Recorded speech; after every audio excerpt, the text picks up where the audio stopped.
கரெக்டாக தானே போயிட்டுருக்கு ஆச்சு. அது வேலைக்கு ஆகாது, செட் ஆகாதுப்பா. அது எங்களுக்கு தமிழ்நாட்டுக்கு ஒன்று இவங்க தான்ப்பா.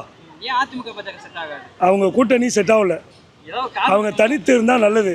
அதிமுக பிஜேபி கூட போனதுனால அவங்க அழிவு அவங்களே தேடிக்கினாங்க.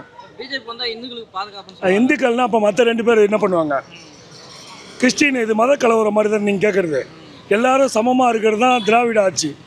மதத்தை பிரிக்கக்கூடாது. பிரிக்கிறதுனால தான் அவங்க போயிட்டு இருக்காங்க ஸ்டெப்பாக.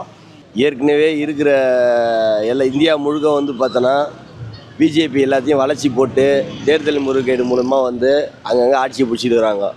3 முறையும் தமிழகத்தில் நுழையிறதுக்கு 3 தேர்தலையுமே கடுமையாக முயற்சி எடுத்துகிட்டு வராங்க. எனவே 2026 இன்றைக்கி இருக்கிற இந்த மதவாத சக்திகளை இந்த திருப்பரங்குன்றம் மாதிரி இடங்களில் பார்த்தோன்னா மத கலவரம் தூண்டுறதுக்கு ரெடியாக இருக்கிறாங்க. அவங்க இந்த மாதிரியான ஆட்களை விரட்டி அடிக்கணும் தமிழகத்தை விட்டுனா அதுக்கு ஒரே வழி திராவிடம் ப்ளஸ் இடதுசாரிகள்.